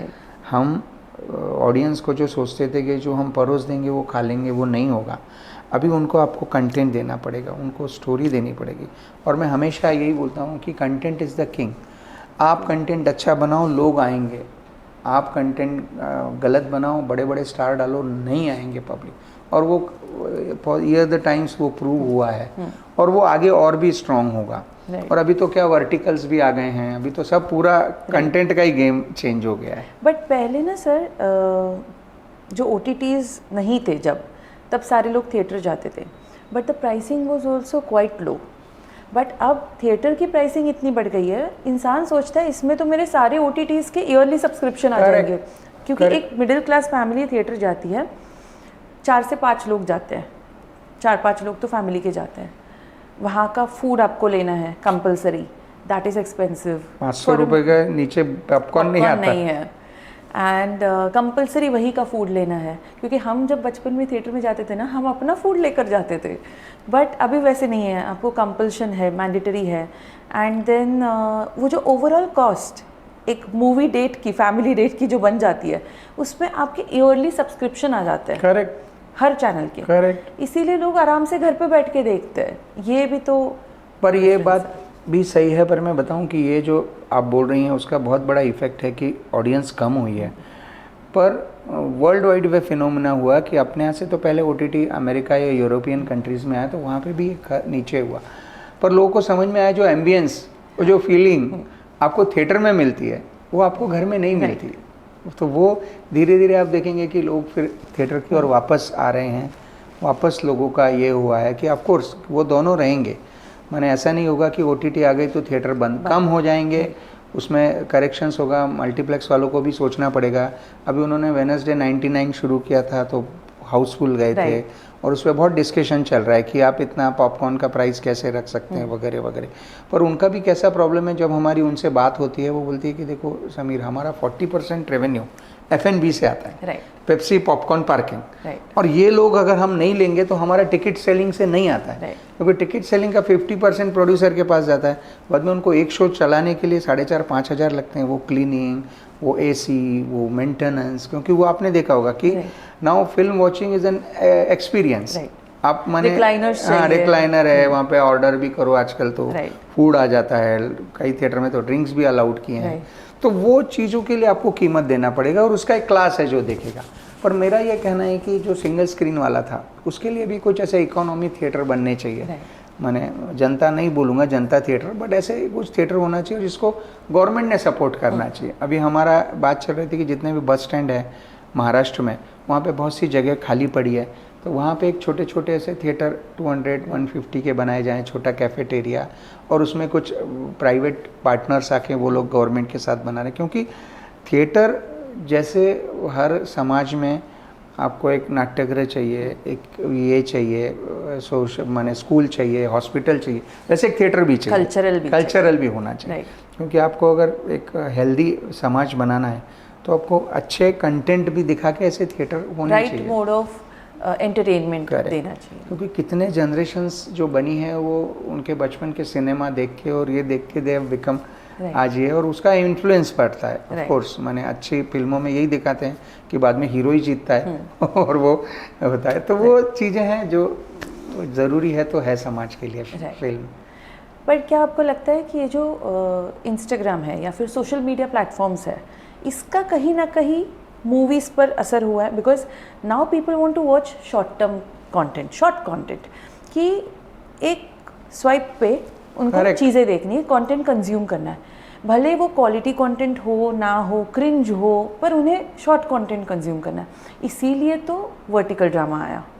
सारे OTTs ने, मैक्सिमम OTTs ने वर्टिकल ड्रामा स्टार्ट किया, small 2 minute. So they what they are doing is, you know that 60 minutes का शूट करके उसको 1 मिनट के 60 एपिसोड्स बना देते हैं। तो वो लोगों को, क्योंकि लोगों को रील्स की आदत हो गई है, टिकटॉक था तब टिकटॉक की आदत हो गई थी, तो उस कारण अब वर्टिकल ड्रामा चल रहा है। तो क्या आपको लगता है कि Instagram and other social media platforms, उसके वजह से कहीं ना कहीं थिएटर्स या फिर फिल्म या बड़ा कंटेंट के लिए थोड़ा अफेक्ट हो रहा है? अभी इसमें मैं आपको एक इंटरेस्टिंग बात बताता हूँ। अभी मैंने एक टाइम्स ऑफ इंडिया में एक रिपोर्ट पढ़ी थी कि ये जो 1 मिनट स्क्रोलिंग है और जो फेसबुक है, ये इतना ज़्यादा हो गया है कि now people started feeling fatigue, और उनका ब्रेन अभी काम करना, माने उनका जो रहता है ना एनालिटिकल और लॉजिकल, वो बंद हो गया है। और यूरोप में बहुत से लोग अभी ये होने लगे, मैंने आपको डिटॉक्स, जैसे सोशल मीडिया डिटॉक्सिंग चल रहा है, तो वो लोग चल रहा है, और ये मुझे लग रहा है बहुत अच्छा ये इंडिया में भी आएगा। क्योंकि क्या होता है कि एक लिमिट से ज़्यादा आप नहीं देख सकते, नौशिया आने लगता है आपको, वो हैबिट हो जाती है कि आपके हाथ में अगर आधे घंटे फ़ोन नहीं है तो आप क्या करोगे। और इसका कैसा प्रूफ आया, मैंने अभी हम लोग पॉडकास्ट कर रहे हैं 1 घंटे का, मैं आपसे बात कर रहा हूँ कि अरे ये पॉडकास्ट कौन देखता है, तभी आपकी मदर ने बताया नहीं, लोग देखते हैं, इन्फॉर्मेटिव हो, अच्छा हो, इंटरेस्टिंग हो तो लोग देखते हैं, क्योंकि हर सब्जेक्ट के लिए एक ऑडियंस है, और वो ऑडियंस वापस आ रहा है, वो सीरियस ऑडियंस है, और उसको मालूम है कि मेरे को 1 घंटा देखना है, भले ही जैसे जैसे टाइम मिलेगा मैं स्वाइप करके नहीं देखूंगा, मैं स्टॉप करके देखूँ। सो अच्छा कंटेंट आएगा, लोग थिएटर में आएंगे। हाँ, 3-3 घंटे की फिल्में नहीं बनेंगी, 1.5 घंटे की बनेंगी, जैसे हॉलीवुड में होती हैं, अभी वो बननी भी चालू हो गई हैं कि छोटी फिल्में बनेंगी, 90 मिनट्स फिल्म जो है, और वो आएगा। पर यही है कि सोशल मीडिया में, जैसे आपने करेक्ट कहा कि सब कुछ आता है, अच्छा है, बुरा है, क्या है, और वो एल्गोरिदम ऐसा होता है कि आपने अगर कुकरी देख लिया तो कुकरी आने लगता है, आपने एक पॉलिटिकल पार्टी का देखा तो वो ही आने लगता है। तो मैंने कैसा होता है कि उनको बराबर कोई प्राइवेसी बची नहीं, नहीं, क्योंकि आपको पता है जब फोन सामने रहता है, हाँ। अगर हमारे सामने यहाँ फोन रहे, हम जो बातें कर रहे हैं वो फोन वो कैप्चर करता है, वो माइक हमेशा ऑन रहता है। करेक्ट। अगर आप ज्यादा कार्स की बातें करो ना, आपको कार्स के एडवर्टीजमेंट तुरंत आने लगते हैं। मैंने मेरे साथ तो कितने, आपके साथ भी होगा कि आप जो बात कर रहे हैं वो पूरा आने लगता है और आपको शॉक लगता है कि मेरा फ़ोन ऑफ था। मेरे एक फ्रेंड के साथ एक हुआ था, उसका जस्ट रिसेंटली ब्रेकअप हुआ था एंड वो बातें भी ब्रेकअप की कर रही थी, तो वो कैच हो गया and she started seeing all breakup reels. तो उसको लगता है अरे ये ही एक प्लेटफॉर्म है जो मुझे समझता है, शायद ऐसे, इसीलिए मुझे ये कोई मेरे साइंस है लगता है फ्रॉम द यूनिवर्स। इतना बेवकूफ़ बना रहा है सोशल मीडिया लोगों को। और मैं आपको एक ऐसे ही बताता हूँ कितना मीडिया और ये लोग कितने अपने लाइफ में घुस चुके हैं। मेरे एक दोस्त था, तो उसकी वाइफ अमेरिका में थी और वो अपने फादर के साथ आए थे और वो प्रेग्नेंट थी। मैंने शुरू ही हुआ था, किसी को मालूम नहीं था, मैंने उसके फादर को भी नहीं मालूम था और उसने जस्ट ये किया था, एक कुछ वीक्स हुए होंगे, तो वो स्टोर में वगैरह गई और वो घर पे आई तो तीसरे दिन उसको वो मैसेज और फ्लायर आने लगे न्यू बोन्स के वगैरह। तो वो इतना शॉक हुई, उसके पिताजी ने कहा ये तुम्हें कैसे? बोले हाँ मेरा ऐसा हुआ, पर मैंने किसी को बोला ही नहीं, मेरे को पता ही नहीं। फिर बाद में उसने खूब सोचा कि ये इनको पता कैसे चला। तो उनको कैसे पता चला कि वो जब एक स्टोर में गई थी तो वहाँ पे न्यू बॉर्न का एक ये था, सेक्शन था, तो वो एज ए जस्ट क्यूरियोसिटी वो उसमें गई, क्योंकि वो रहता है ना कि अभी मेरे को 9 महीने बाद I have to buy this. तो वो गई तो वो उनके सीसीटीवी कैमरे ने पकड़ा। उसके सीसीटीवी ने कैमरे ने पकड़ के फिर उन्होंने उसका पूरा ये निकाला कि उसने फिर उसके शादी कब हुई, शादी कब हुई, फिर वो उसका सैनिटरी पैड का बाइंग कब हुआ, ये सब उन्होंने पूरा निकाला। There is always someone to monitor you. और फिर उन्होंने कहा कि she is an expectant mother और ये इसको टारगेट और वो वहाँ पे आया। सो आप सोचो कि आपका कोई भी चीज़ अभी प्राइवेट नहीं रहा, आप जो भी कर रहे हैं आपका सबको मालूम है और आप समझ लीजिए कि पूरा ओपन है। मैंने आपको मालूम होगा कि एक मेरा दोस्त है, वो तो है, मैंने आपका ट्रैकर आ गए हैं, आपके मोबाइल का सब सुन सकते हैं, क्या बोल रहा है, किधर गया, आपके मैसेजेस, आपके ये, तो and the other person won't even get to know कि मेरे मोबाइल से कोई सुन भी रहा है। सो ये दिस इज हाउ कि ये this is the price we are paying for the technology. और एक समय ऐसा भी आएगा कि लोग इससे उगता जाएंगे, लोग बोलेंगे नहीं, नौशिया जो आपने कहा word, people are going back to the barter thing. Correct. मतलब there is a village in India where in वहाँ पर आप जाकर 10 दिन रह सकते हो। करेक्ट। कोई फ़ोन्स नहीं लेकर जाने, कुछ फैंसी कपड़े नहीं, कुछ नहीं, बस वहाँ जाकर आपको जीना है बिना पैसे के, बार्टर पर। क्या बात है। आप चीज़ें लेकर जाओ, आप आपकी कुछ चीज़ें उनको दो, जो बार्टर सिस्टम में चलता था। So people are going back to those things again, going back to the history again. और ऐसे ही मैं औरंगाबाद संभाजी नगर में गया था, तो वहाँ बहुत फेमस रेस्टोरेंट है, वहाँ की जलेबी बहुत फेमस है।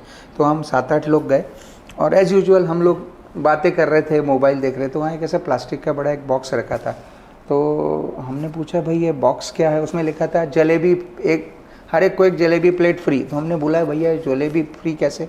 बोले आप इस बॉक्स में अपने मोबाइल रखो और बाहर जाने तक मोबाइल लेना नहीं तो आपको एक जलेबी फ्री। तो माने वो बोला आजकल लोग ऐसा हो गए हैं कि लोग दोस्त आते हैं और मोबाइल पे ही रहते हैं, बातें ही नहीं करते, फैमिली आती है मोबाइल पे रहती है। तो हमें लगता है ये गेट टुगेदर का रेस्टोरेंट जाते हैं लोग, फैमिली डिनर के लिए जाते हैं। तो फिर हम सब ने वो मोबाइल डाला और सब ने वो जलेबी खाई और वो बोला कि ये अभी लोगों को रिश्वत देनी पड़ती कि मोबाइल छोड़ो। और ये इतना ज़्यादा एक प्रकार से डिजीज़ जैसा हो गया, एडिक्शन हो गया है कि उसमें भी लोग बेचैन हुए कि अरे मैं देखूं मेरा मैसेज आया। वो बोला नहीं, आपको कुछ तो कंट्रोल होना चाहिए। आप एक आधा घंटा रेस्टोरेंट में अपने दोस्तों के साथ बैठ के अगर खा नहीं सकते तो क्या है? तो हमें तब मुझे लगा कि हम लोग कितना ज़्यादा उसके depend we are become slaves. Mobile को हमारे कंट्रोल में नहीं, मोबाइल ने हमको कंट्रोल किया है। So that is how things are happening और वो है नीड ऑफ द टाइम है। राइट। सो सर, एक film, coming back to the films का टॉपिक, एक फिल्म सक्सेसफुल करने के लिए जैसे आपने कहा PR ज़रूरी है, बट आजकल नेगेटिव PR भी हो रहा है, and any PR like any publicity is a good publicity. तो उस पर आपका क्या टेक है? मतलब जिनके पास पैसा है वो PR करवा रहे हैं, पॉजिटिवली नहीं हो पा रहा, नेगेटिव करा रहे हैं, उस पर आपका क्या टेक है?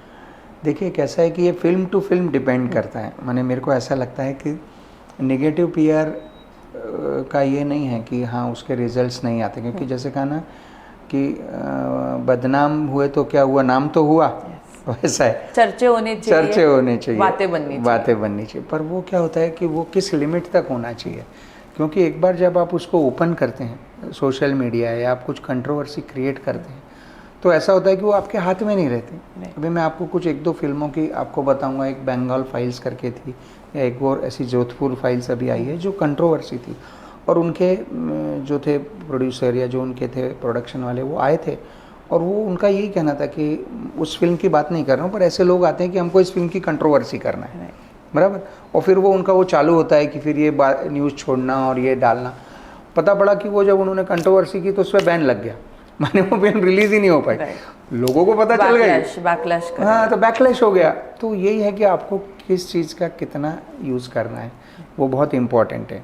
और उसमें भी कैसा है कि लोग भी बहुत ये हो गए, माने आप अगर रियल भी बोलें तो भी लगता है पब्लिसिटी कर रहा है, ऐसा भी है ना कि अभी तो आज को बहुत संभल के बोलना है, माने आप कुछ उल्टा बोलोगे तो भी लोगों को लगेगा पब्लिसिटी है, सही बोलोगे तो भी पब्लिसिटी है। तो इट इज़ ऑल ये है कि रैशनल है कि आपका फिल्म कैसी है, आपका स्ट्रेटेजी कैसी है, इसके लिए मीडिया पीआर अभी बहुत ये हो गए हैं।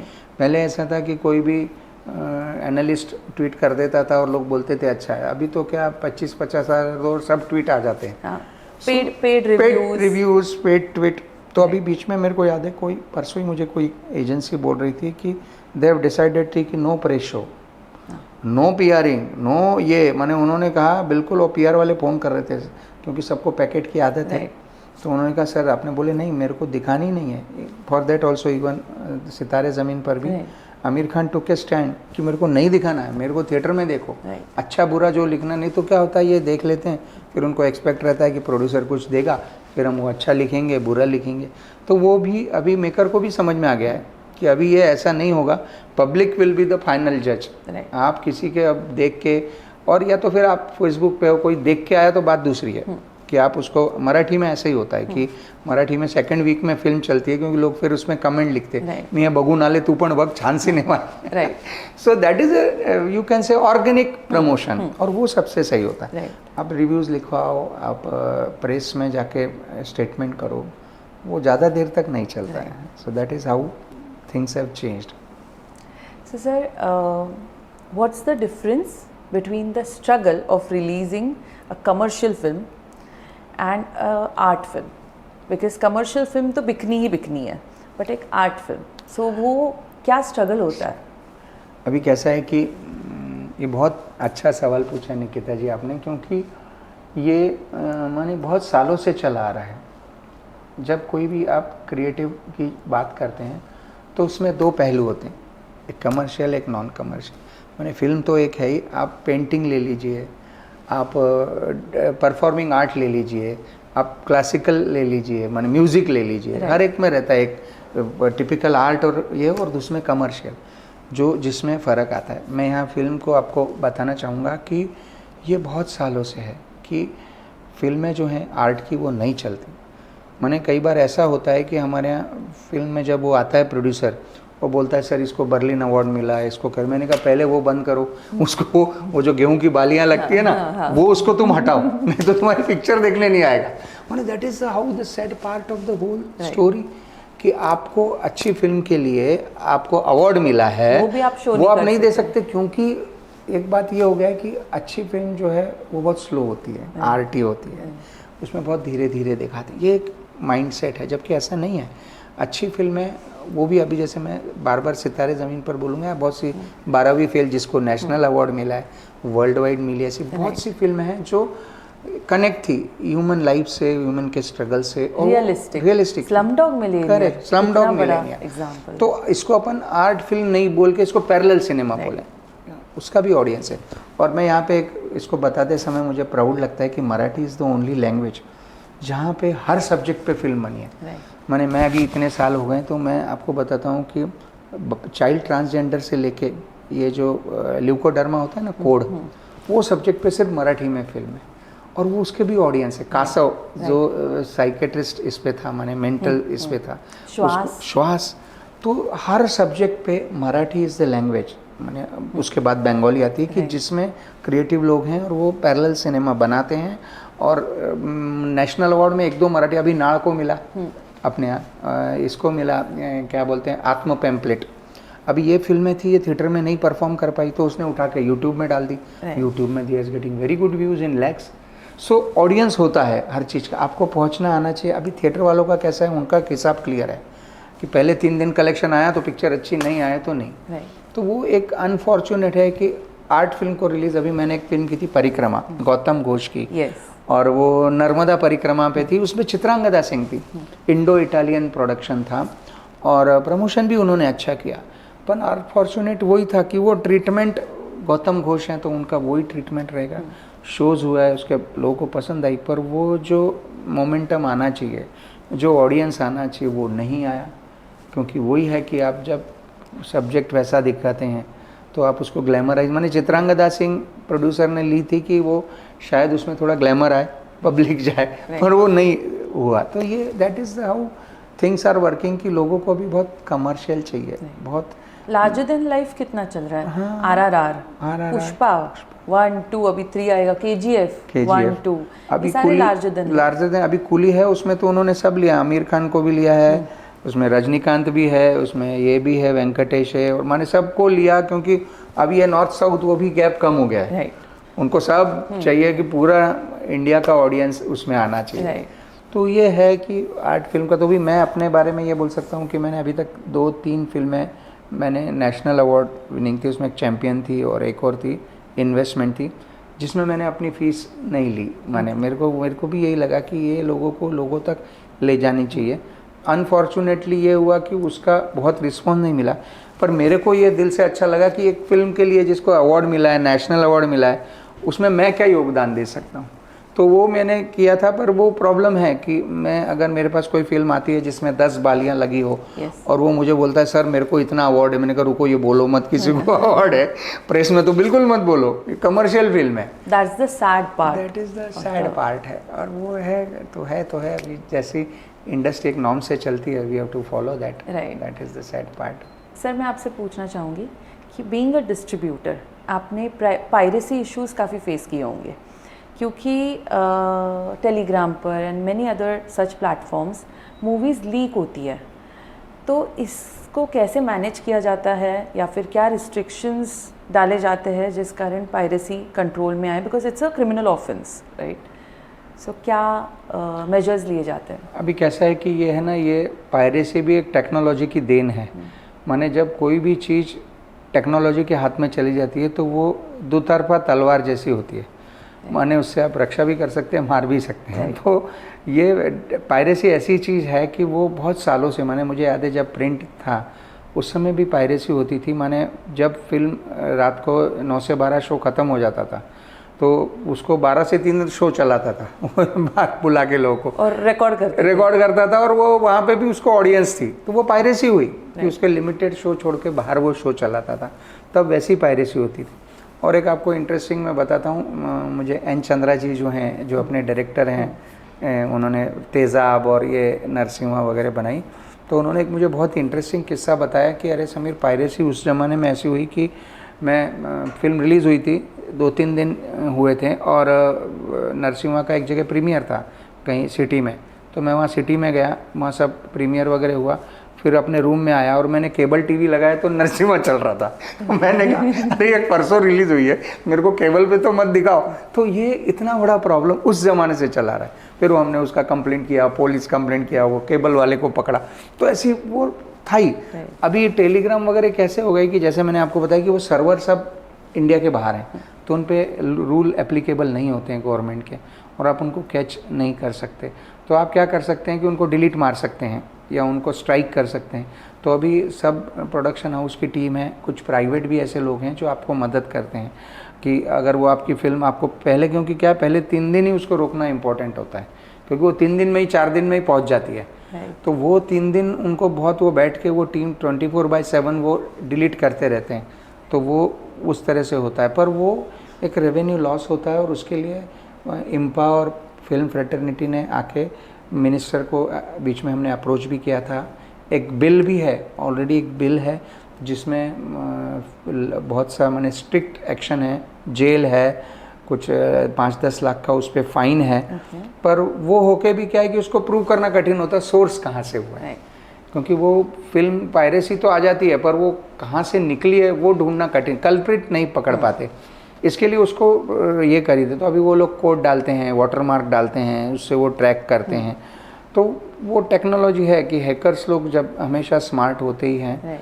तो ये यही है कि एक लोगों की भी जिम्मेदारी है कि वो समझें कि किसी आर्टिस्ट ने, किसी डायरेक्टर ने पूरा अपना खून पसीना एक लगा के उसमें ये डाल के कोई कलाकृति बनाई, कोई क्राफ्ट बनाया, तो उसका रिस्पेक्ट करें, उसको पैसे दे के देखें। और वो अब्रॉड में होता है, वो लोग they are paying for the films और for the all kind of thing. और इंडिया में अनफॉर्चुनेटली, अगर मेरे को याद है, मेरे सामने एक ट्रेन में जा रहा था तो वो देख रहा था, अरे बोले कौन सी देख रहा हूँ, बोले ये जो अभी कल तारे ज़मीन पर। तो बोले अरे आ गई, कल ही तो रिलीज़ हुई। बोले आपको चाहिए मैं देता हूँ। माने जो एक दूसरे को जानते भी नहीं थे, they are ready to share the free to the commuter, जिससे उसको पहचान नहीं है। तो वो मेंटलिटी का भी प्रॉब्लम है कि लोग लेने वाले को भी शर्म नहीं आई, जबकि it's a crime, it's a criminal offence कि आप इसको देख रहे हैं और उसको शेयर भी कर रहे हैं। सो वो एक माइंडसेट का भी प्रॉब्लम है, एक टेक्नोलॉजी का भी प्रॉब्लम है, और वो होगा। माने अभी 3D फिल्मों में वो नहीं हो पाता, 3D होता है तो वो दिखती नहीं है, पायरेटेड, वो थिएटर में ही जाके 4DX वगैरह। तो ये चीज़ें हैं कि वो निकलती रहेंगी, पर हाँ, you have to survive with that. माने आपको करना है तो वो उतना पकड़ के ही चलते हैं, क्योंकि वो जब तक कोई उसका 100% सॉल्यूशन नहीं निकलता। So we can reduce but we can not stop the piracy. True, that rule goes with everything in the world. हर फर्स्ट कॉपी क्या होता है, कॉन्स रहेंगे ही। First copy is also piracy, insult. हाँ, it's a piracy to the brand. हाँ, brand. Sir अभी मैं पूछूंगी वो फिल्म्स के बारे में जिन्होंने 8 फिल्म होकर भी बॉक्स ऑफिस हिट किया। मतलब 8 फिल्म थी, कमर्शियल नहीं थी, फिर भी बॉक्स ऑफिस में चल गई, ऑडियंस को पसंद आ गई बहुत। करेक्ट। अभी कैसा है, एकदम मेरे को ऐसे दिमाग में बहुत सी फिल्में नहीं आती, पर बहुत सी ऐसी फिल्में हैं जो उसके पैरेलल लाइन पे थी। आप लगान देखिए, स्वदेश, करेक्ट, स्वदेश देखिए, या ऐसी बहुत सी फिल्में हैं, लंच बॉक्स है, उसके बाद ये आमिर की बहुत सी फिल्में हैं जो पूरी उन्होंने उसी इसमें बनाई हैं। चक दे इंडिया है जो भी एक सब्जेक्ट को लेके बनी। तो कैसा है कि ऐसी बहुत सी फिल्में होती हैं जो कंटेंट अगर उसका भले ही आर्टी होता है, लेकिन वो प्रेजेंटेशन अगर अच्छे ढंग से किया जाए तो वो कमर्शियल कैटेगरी में आ जाती है। एंड ऑफ द डे, जैसे मैंने कहा ना कि पैकेजिंग बहुत इंपॉर्टेंट है, आप किसी चीज़ को कैसे प्रेजेंट करते हैं। अभी इस बारे में मैं आपको बताना चाहूँगा कि कैसे प्रेजेंट किया जाता है कि राजा मौली है या मणि रत्नम है, ये लोग आपको ऐसा दिखाते हैं कि आप कन्विंस करने लगते हैं। आपको RRR में एक वो सीन है शेर वाला, वो शायद देखा होगा, वो एक्चुअल कभी पॉसिबल ही नहीं है, पर वो आदमी देखता है तो उसमें लगता है हाँ वैसा हुआ होगा कि वो शेर आते हैं और वो जाता है, बचा के लाता है। So it is all the power of conviction. जो उसका मेकर है, जो डायरेक्टर है, वो उसको कैसा प्रेजेंट करता है। Even for that matter Mani Ratnam का, I am a fan of Mani Ratnam, fan of Gulzar, और ऐसे मेकर है जो आपको कन्विक्शन से दिखाते हैं। अभी ये क्या है, अवतार में सब इमेजिनरी था, but we started believing part 1 part 2, क्योंकि वो उन्होंने, मेकर ने ऐसा उसको बताया। तो आर्ट में भी ऐसा है कि आप अगर आर्ट भी फिल्म है और वो आपका कनेक्ट होती है आपके लाइफ से, आपके इमोशन से, तो यू कैन कनेक्ट। तो वैसा ही है कि लार्जर देन लाइफ एक फिल्में होती हैं जो उसमें सब फैंटेसी होती है, वो भी देखने वाले लोग हैं, और जो रियल भी है। अभी 12वीं फल में बार बार उसका उदाहरण दे रहा हूँ कि स्ट्रगल जो है इंस्पिरेशनल है, जो सेल्फ मेड फिल्में हैं, वो लोगों को लगती है क्योंकि आजकल रोज के लाइफ में ही वो है। और बाकी की कमर्शियल फिल्में क्यों चलती हैं, क्योंकि लोगों को सब प्रॉब्लम रोज फेस करना पड़ता है, तो उनको 3 घंटे, बाबा मैं देखना नहीं चाहूँगा, प्रॉब्लम ऑलरेडी है तो मेरे को ये देखना है। तो ये दोनों इसका है कि आर्ट फिल्म जो है वो कमर्शियली हिट हुई हैं, सब्जेक्ट टू अच्छी तरह से बनाई गई, प्रेजेंट की गई। अभी फिलहाल एक्टर्स एंड इन्फ्लुएंसर्स ये बैटल चल रहा है। प्रोड्यूसर्स, मतलब आप एक प्रोड्यूसर भी है इसीलिए मैं आपसे पूछ रही हूँ, प्रोड्यूसर्स एक्टर्स की जगह इन्फ्लुएंसर्स को ज़्यादा इम्पोर्टेंस दे रहे हैं, उन्हें काम दे रहे हैं। अब हर कोई सोचता है अगर मैं प्रोड्यूस कर रही हूँ, मैं पैसा लगा रही हूँ तो मेरे पैसे निकल जाए, हर कोई अपना फ़ायदा देख रहा है। बट इन्फ्लुएंसर्स जिनके फॉलोअर्स बहुत ज़्यादा है, मैक्सिमम तो क्रिंज कंटेंट है, मतलब not all influencers, there are good influencers like Ranveer Allahbadia, Raj Shamani and all, and good fashion influencers, but कुछ इन्फ्लुएंसर्स है जिनका क्रिंज कंटेंट है, फिर भी उन्हें काम मिल रहा है। तो ये कहीं ना कहीं बीइंग एन आर्टिस्ट, मुझे ऐसा लगता है कि ये एक्टर्स के आर्ट का अपमान है, क्योंकि उन्होंने सालों से अपना टैलेंट, अपना आर्ट, अपने स्किल को पॉलिश किया है, फाइन बनाया। And just because someone has followers, because being an artist even I am facing this कि when someone asks me for my profile, I send the traditional way of auditions का जो रहता है वो। हाँ, हाइट, वेट, सब कुछ वो, and then they ask me Instagram followers कितने हैं। लकीली फॉलोअर्स 1 मिलियन प्लस होने के कारण वो मैं कहीं पर लैकिंग नहीं हूँ, लेकिन not all actors, I am not talking about A listers, the real actors, good actors, they don't have following. तो ये कहीं ना कहीं पर जो डिसबैलेंस हुआ है, इस पे आपका क्या टेक है as a producer? As a producer, देखिए मैं एक बात को जानता हूँ कि रियल हीरो और फिल्मी हीरो में बहुत फ़र्क है। मैं आपको एक बहुत अच्छा एग्जांपल देता हूँ। मराठी में एक फिल्म आई थी झापुक झुपुक, ओके, हाँ, और उसमें वो इंस्टा का रील वाला था और उसके बहुत फॉलोअर थे, in crores, lakhs, I don't know, I never follow him. और दैट वाज एन एक्सपेरिमेंट, और उसका बहुत प्रमोशन किया, जियो ने रिलीज़ की, उसका मेकिंग क्रोर्स में था, उसका प्रमोशन क्रोर्स में था, और उनको लगा कि अगर सपोज इसके 5 करोड़ 10 करोड़ फॉलोअर्स हैं, उसमें अगर 2% भी देख लें तो फिल्म हिट है, राइट, करेक्ट। अभी क्या हुआ कि जब वो फिल्म बनी, क्या होता है कि मैंने, जैसे मैं डायरेक्टर हूँ, मैंने प्रोड्यूसर या स्टूडियो को बोला भाई इसके इतने फॉलोअर हैं तो इतने लोग तो आएंगे ही, इसके 1/10 भी आए तो फिल्म चलेगी। और वो बनी फिल्म, वो बनी, वो डिज़ास्टर हुई। डिज़ास्टर माने ये हाल हुआ कि जब वो पहले बनाई गई तब वो फिल्म देखने के बाद पता चला कि he can not sustain, he is a 1 minute hero, इधर यू नीड 2 आवर्स हीरो, बराबर। कैरिश्मा हीरो का वो हीरो जैसा ही होना चाहिए। और ये सिद्ध हो गया कि वो फिल्म इतनी बुरी पिटी, इतनी बुरी पिटी, क्योंकि हमारे इंडस्ट्री में उसके बारे में डिस्कशन चल रहा था कि इन्फ्लुएंसर्स और ये सोशल मीडिया के सो कॉल्ड हीरो हैं, are they able to sustain the crowd for 3 hours और 2 आवर्स, और are they can get the revenues which they are getting here.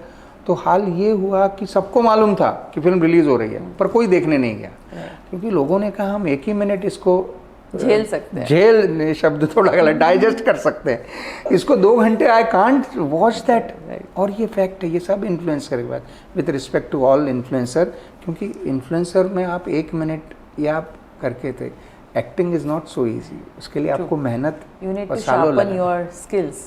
यही सेम हुआ उर्फी के साथ। उर्फी को लोगों को सिर्फ रील्स पे देखना पसंद है और पैप्स को उसको कवर करना पसंद है, क्योंकि वो व्यूज़ दिलाती है, जो भी वो करती है, जो भी उसका कंटेंट है।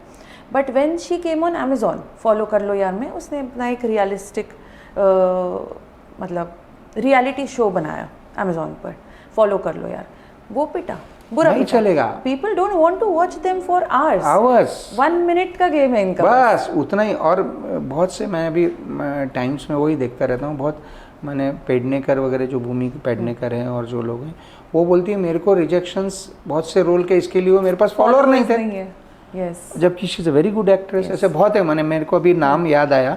और ये बहुत अनफॉर्चुनेट है कि आप फॉलोअर, और अभी मेरे ख्याल से मेकर्स और प्रोड्यूसर को भी ये पता चल गया है कि फॉलोअर्स फिल्म देखने नहीं आते हैं, वो फिल्म को बनाया बिगाड़ नहीं सकते हैं, वो रियल ऑडियंस है, वो अलग होती है फिल्म की। और इसीलिए मैं कहता हूँ कि सोशल मीडिया पे सब फिल्म प्रमोशन करने की ज़रूरत नहीं है।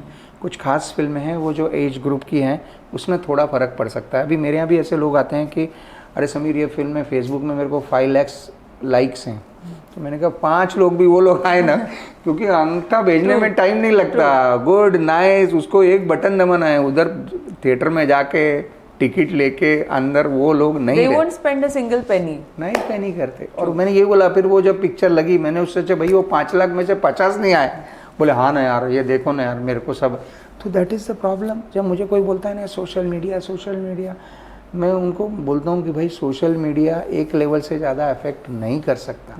आपको मिट्टी से जुड़ी अगर फिल्म है तो वो वैसे ही प्रमोट करनी पड़ेगी, लोगों के सामने जाके बताना पड़ेगा, क्योंकि जो सोशल मीडिया पे वो सीरियस ऑडियंस नहीं है और वो सोशल मीडिया को देख के पिक्चर देखने नहीं जाता है।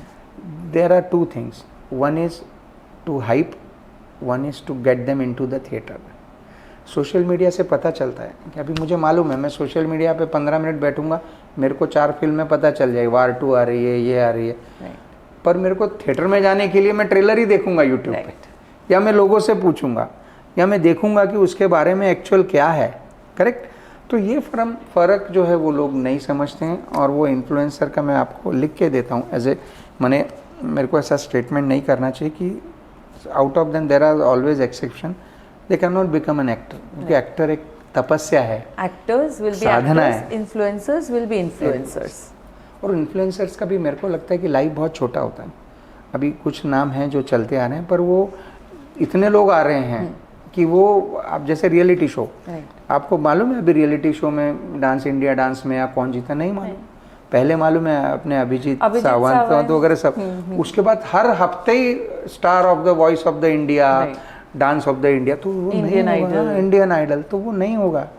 आपको वो उसके लिए कंसिस्टेंस और मेहनत ही चाहिए, और वो लोगों को अभी समझ में आने लगा है। पर क्या होता है कि सोशल मीडिया, जैसे आपने कहा कि वो आपकी हर बात कैच करता है, तो वो आपको ब्रेन को वो कर देता है, जैम कर देता है, माने आप अनकॉन्शियस हो जाते हैं, थिंकिंग पावर ही खत्म हो जाती है, आप एनालिटिकल लॉजिकल सोचते ही नहीं है, you carry with the what people are saying.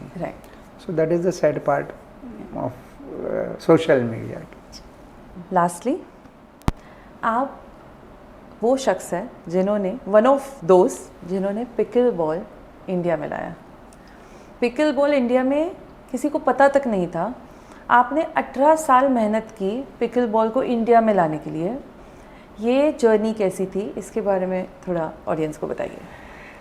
देखिए कैसा है कि एक सुनील वालावलकर करके मेरा दोस्त था, जो बीच में कल्चरल एक्सचेंज में वो कनाडा गया था रहने, वहाँ पे माने उनके कुछ लोग इंडिया में आते हैं, उनकी फैमिली में हमारे जाते हैं, ऐसा वो था। तो उस दौरान वो वहाँ पे गया था, तो वहाँ पे उस समय बर्फ़ वगैरह थी, तो उसने वहाँ पे कनाडा और अमेरिका में एस्टेब्लिश हो गया था।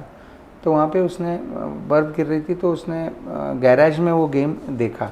So you must be aware कि वो बैडमिंटन और टेबल टेनिस का मिक्स है, वो उन्होंने लॉन टेनिस भी उसमें, इट्स वेरी ईजी। माने उसका यह है कि उसकी जो बॉल, चूँकि उसमें होल्स हैं, तो वो टप्पा खा के स्लो आती है, तो कोई भी मार सकता है, और जगह कम लगती है। बैडमिंटन की नेट को आप नीचे टच कीजिए तो सो इट इज़ वो इजी।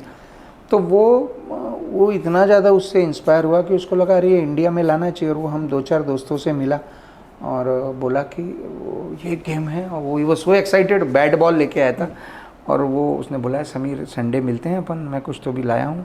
उसको 18 साल पहले की बात है, और फिर हमें लगा कुछ तो भी एक्साइटिंग कनाडा से लाया होगा हमारे लिए गिफ्ट वगैरह। पर जब हमने कहा अरे बैट बॉल आ रहे, मैंने कहा ये तो क्या बैट बॉल है, बोले नहीं ये पिकल बॉल है।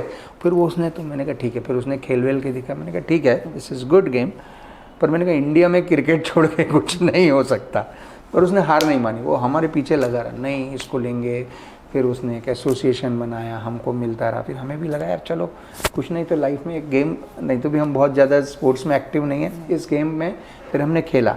तो उस गेम की खूबसूरती यह है कि आप 2 मिनट में सीख लेते हो, वो बहुत इजी है, सस्ता है, 500-800 की बॉल, 2000 का बैट, ऐसा करके, और आप कहीं भी खेल सकते हो, टका टका आवाज आती है, एनी एज, एल्डरली पीपल भागना नहीं पड़ता। इवन हम लोगों ने व्हील चेयर पे भी मैच किए, तो वो you can play with wheel chairs also.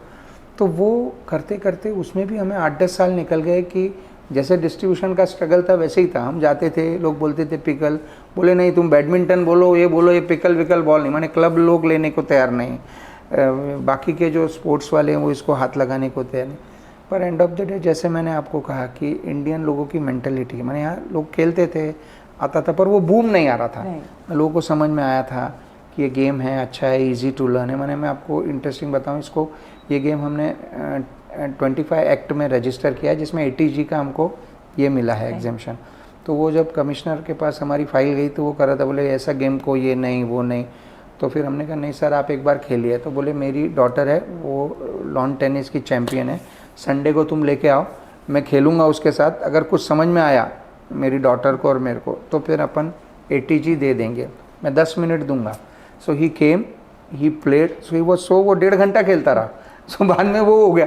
So it was that kind of you can say contagious ये गेम है कि जो एक बार लोग हाथ में लेते हैं तो ये स्टार्ट वर्किंग। तो इंडिया में वो एक स्ट्रगल की अलग स्टोरी है। हम पॉलिटिकल लोगों से मिले, राहुल गांधी से मिले, आपको काफ़ी ऑफर्स भी आए। बहुत ही ऑफर्स आए कि ये फिल्म, ये गेम आप बेच दो, आप एसोसिएशन हमारे नाम कर दो, क्योंकि वो उसमें पैसा है हर गेम में। और फिर उसके बाद जब रिसेंटली 1-2 साल से सेलिब्रिटी ने खेलना चालू किया, बिल गेट्स है, जुकरबर्ग है, ये सब बाइडन है, ये सब लोग खेलने लगे, सत्या नडेला और इनके सब मार्टिना और ये सब जब ट्वीट करने लगे और डालने लगे, तब इंडिया में आया। फिर वो इंडिया में सेलिब्रिटी ने लिया, आमिर खान और दीपिका, और फिर करण जौहर ने वो पिकल बॉल लीग बनाई। सो फिर वो लोगों को पता पड़ा अरे ये गेम, माने that is again unfortunate part of Indian mentality कि जब कोई सेलिब्रिटी या फॉरेन के लोग खेलते हैं तो वो गेम का फिर उसको वो सेलिब्रिटी स्टेटस आया। पहले लोग बोले अरे क्या ये सस्ती बॉल बैट, इसमें तो कुछ है ही नहीं, बैट टेनिस कैसा, उसको थोड़ा सेलिब्रिटी है ना, बैट भी इतना 10,000 का, बॉल भी महंगी, तो वो सब, तो वो होते होते अभी तो वो इतना बड़ा हो गया कि अपने यहाँ से टीम माने इंटरनेशनल मैचेस में वी आर स्टार्टेड विनिंग। और हम लोग ओलंपिक के लिए we are trying and we are the only pickle ball association, all India pickle ball association, that is the oldest and known. अभी हम अथॉरिटी के लिए, ऑथराइजेशन के लिए गवर्नमेंट से हम लोग ऑलरेडी कोर्ट में हमारा वो चल रहा है कि जैसे आपको मालूम है कि हर चीज़ के 2 पहलू होते हैं। एक दूसरी एसोसिएशन आई जो 2 साल पहले आई, उनके पीछे एक मीडिया हाउस है, उन लोगों ने कहा ये गेम हमने इन्वेंट किया, तो वो फिर गवर्नमेंट को, तो आपको मालूम है जब मीडिया, मनी और मसल हो तो आपको फाइट करना पड़ता है। तो अभी हम लोग सुप्रीम कोर्ट में लड़ रहे हैं कि भाई वी आर द पायनियर, जिसका प्रूफ है, जिसमें हमारे पास सब डॉक्यूमेंट्स हैं और ये 3 साल पहले हैं, तो how can you give recognition to them. तो है, बट आई एम हैप्पी कि एक लाइफ में और अचीवमेंट है कि एक गेम इंडिया में लाने के लिए we are the pioneer, we are the founder, और we are the only association who is connected with the world pickleball federation, world pickleball body.